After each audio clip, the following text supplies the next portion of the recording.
آج ہمارے خطبے کا موضوع ہے ماہ سفر کی تاریخی حیثیت اور اس کے متعلق برے اعتقادات۔ نحمدہ ونصلی علی رسولہ الکریم، اما بعد۔ مسلمانوں، ماہ سفر اسلامی سال کا دوسرا مہینہ ہے۔ اسے سفر اس لیے کہا جاتا ہے کہ اہل مکہ ذی قعدہ، ذی الحجہ اور محرم کو حرمت والا سمجھ کر اس میں قتل و غارت گری سے رکے رہتے۔ جب سفر داخل ہوتا اس میں مختلف قبائل سے لڑتے اور قتل و غارت گری کرنے کے لیے گھر سماج کو خالی کر دیتے تھے۔ زمانہ جاہلیت میں عرب نے اس ماہ سفر کی بابت دو طرح کے خرافات جنم دیے۔ نمبر ایک، اسے تقدیم و تاخیر کر کے کھلواڑ کیا کرتے تھے، یعنی محرم کی جگہ سفر اور سفر کی جگہ محرم کو لا کر قتل و غارت گری کیا کرتے۔ نمبر دو، اس ماہ کو منحوس خیال کرتے تھے۔ ان کا عقیدہ تھا کہ اس ماہ میں مشکلات و مصائب کا نزول ہوتا ہے۔ اس میں شادی نہ کرتے تھے کہ برکت نہ ہوگی، اس میں تجارت کا ارادہ نہ کرتے کہ ترقی نہ ہوگی۔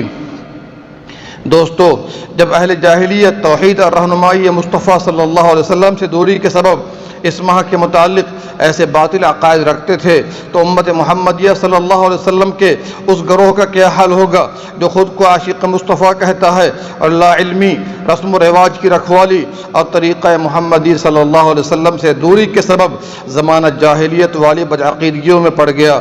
بعض مسلمان اس ماہ میں مریض کی عیادت کو منحوس سمجھتے ہیں، کوئی اس ماہ میں نکاح کو منحوس خیال کرتا ہے، کوئی اس میں سفر کرنے کو برا خیال کرتا ہے اور کوئی اس مہینے میں تجارت کو برکت سے خالی سمجھ کر ایک قدم بھی آگے نہیں بڑھتا، اور کچھ ایسے بھی ہیں جو اس ماہ کو نزول مصائب کا مہینہ سمجھتے ہیں اور اسے تیرہ تیزی کا نام دیتے ہیں۔ ایسی بدعقیدگیاں رکھنے والے ہدایت، محمد صلی اللہ علیہ وسلم کی شریعت اور سنت سے اکثر محروم ہیں۔ ان بدعقیدوں کی نحوست میں مزید اضافے کا باعث گھڑی ہوئی احادیث بن گئیں۔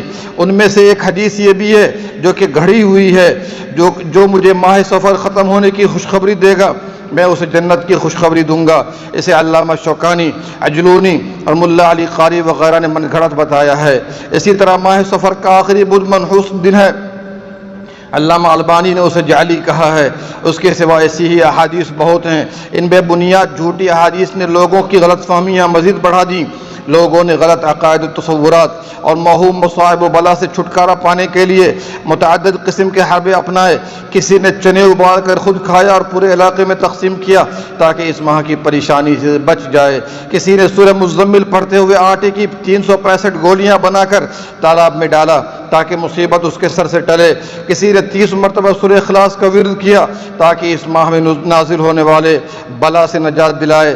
یہ سب بدعات و خرافات اور توہمات ہیں۔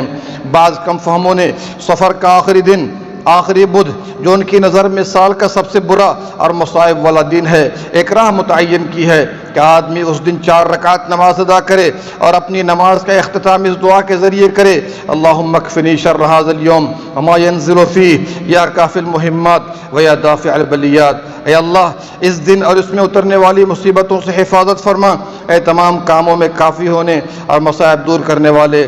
سارے مسلمان یاد رکھیں کہ یہ عقائد، یہ نماز و دعا اور یہ عمل جو اس دن اور اس ماہ میں مخصوص طور پر بجا لائے جاتے ہیں، سب بدعات و خرافات ہیں۔ اس کا شریعت مطہرہ، قرآن و سنت اور سلف صالحین کے عمل سے کوئی واسطہ نہیں۔ آپ صلی اللہ علیہ وسلم نے فرمایا، جو کوئی عمل کرے وہ ہمارے طریقے کے مطابق نہیں تو وہ مردود ہے۔ رواہ مسلم۔ میرے بھائیو، نحوست کسی مہینہ اور کسی وقت میں نہیں، بلکہ نحوست شرک و بدعت، بدعمالی اور دین سے دوری میں ہے۔ فرمان الہی ہے: وما اصابکم من مصیبہ فبما کسبت ایدیکم ویعفو عن کثیر۔ جو مصیبت تمہیں پہنچتی ہے وہ تمہارے ہاتھوں کی کمائی ہے۔ سورہ شورى آیت نمبر 30۔ ہر وہ وقت جس میں بندہ مومن اطاعت الہی میں مصروف ہے وہ مبارک ہے، اور جس میں معصیت الہی میں لگا ہے وہ منحوس ہے۔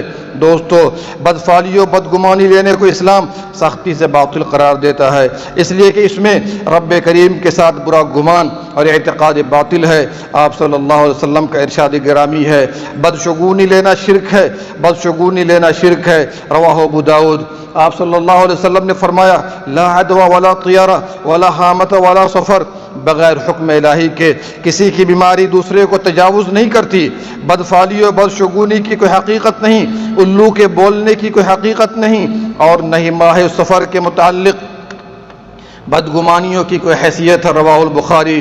دور حاضر میں بھی زمانہ جاہلیت کی بہت ساری بدفعلی پائی جاتی ہے، جیسے کوا چھت یا صحن پر بیٹھا تو لوگ کہتے ہیں کوئی مہمان آئے گا۔ اسی طرح کسی سواری پر سوار ہو کر آدمی جا رہا ہو اور بلی یا کوئی جانور اس کے راستے سے گزر جائے تو بدعقیدہ مسلمان اسے منحوس سمجھتے اور رک کر غور و فکر کرتے ہیں کہ جاؤں یا نہ جاؤں، اور بسا اوقات آگے جانے کو گوارا نہیں کرتے، اپنا کام معطل کر دیتے ہیں۔ اسی طرح اگر دکان میں صبح سویرے سامان ادھار لینے آ گیا تو صاحب دکان کہتا ہے کہ صبح سویرے تم ادھار لینے آ گئے، پورے دن دکان کی حالت اچھی نہ ہوگی، اور اگر اس دن بتقدیر الہی کسٹمر کم آئے پھر وہ شخص اس بدعقیدگی کے تحت دوبارہ کسی آدمی کو صبح سویرے ادھار دینے پر آمادہ نہ ہوگا۔ اسی طرح کسی کی چھت پر الو بیٹھ گیا تو سمجھتے ہیں کسی کی موت ہوگی۔ سورج گرہن یا چاند گرہن ہو تو حاملہ کو چھپا کر رکھا جاتا ہے کہ اس کا اثر حمل پر نہ پڑے، وغیرہ وغیرہ۔ یہ ساری بدعقیدگیاں ہیں۔ بعض لوگ ماہ سفر کے آخری چہار شنبے میں چھٹی لے کر کاروبار بند کر دیتے ہیں اور عید کی طرح خوشیاں مناتے اور سیر و تفریح کے لیے باہر جاتے ہیں۔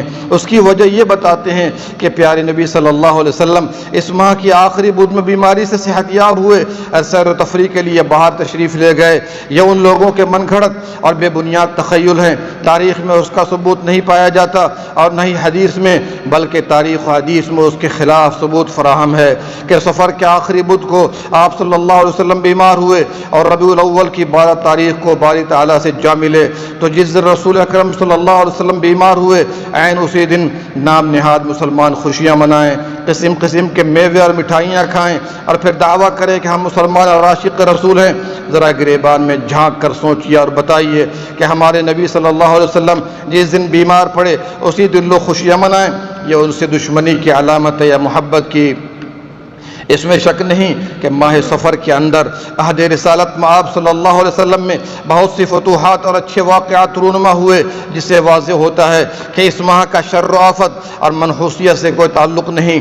جیسے نبی صلی اللہ علیہ وسلم کا اس ماہ میں اول غزوہ لڑنا جسے غزوہ ابوا کہا جاتا ہے، اسی ماہ میں رسول اکرم صلی اللہ علیہ وسلم کے ہاتھوں خیبر کا فتح ہونا، اسی میں عمرو بن العاص، خالد بن ولید، عثمان بن طلحہ رضی اللہ عنہم کا مشرف باسلام ہونا، اسی میں آپ صلی اللہ علیہ وسلم کا ہجرت مدینہ کے لیے مکے سے روانہ ہونا،